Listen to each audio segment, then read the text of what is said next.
जय माँ बीजासन। आज बात करेंगे कि किस पाए में आपके घर में बालक या बालिका का जन्म हुआ है। 12 भाव को 4 पायों में बांटा गया है।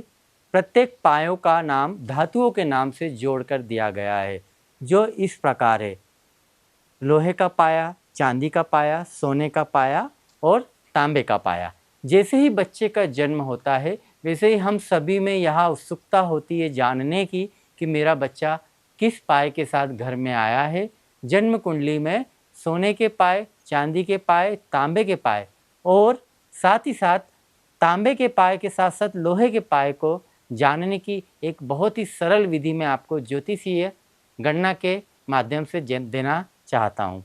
जन्म के समय जन्म कुंडली में चंद्रमा राशि से शनि जिस भाव में स्थित होता है, उसी के अनुसार हम अपने बालक का या बालिका का पाया जान सकते हैं।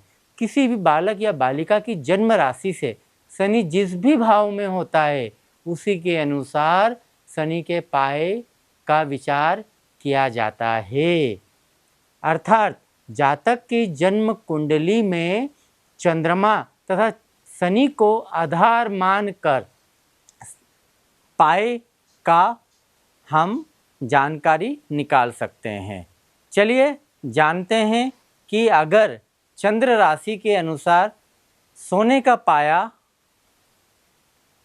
है तो क्या वो शुभ है या अशुभ है, चांदी का पाया है तो वो शुभ है या अशुभ है। इसी प्रकार तांबे और चांदी के बारे में भी हम विस्तृत से चर्चा करते हैं।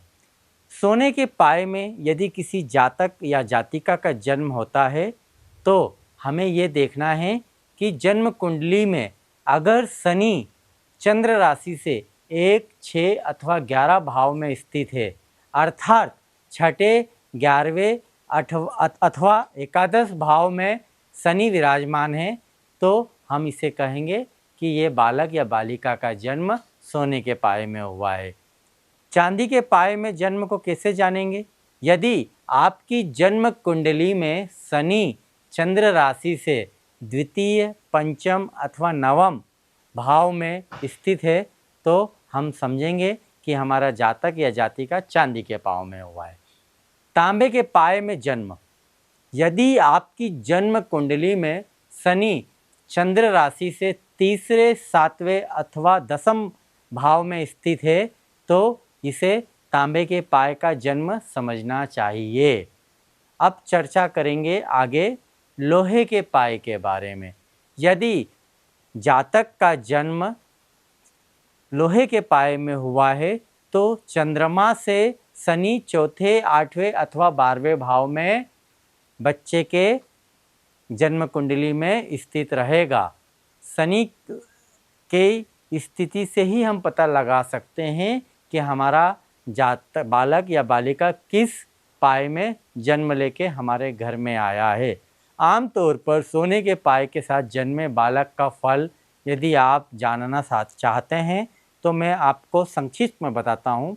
आमतौर पर सोने के पाए में जातक का जन्म शुभ नहीं माना जाता है। जीवन के सुख सुविधाओं का उपभोग तो वो बहुत करता है, परंतु कठिनाइयों के साथ करता है। ऐसे बालक को रोग बहुत जल्दी लगता है, उनका शरीर, उनकी इम्यूनिटी थोड़ी कमज़ोर होती है। तो विशेषकर पिता के लिए भी सोने के पाए के जातक का जन्म मध्यम माना गया है। पिता को शत्रुओं का सामना करना पड़ सकता है, साथ ही साथ धन की भी हानि हो सकती है। जय महाकाल।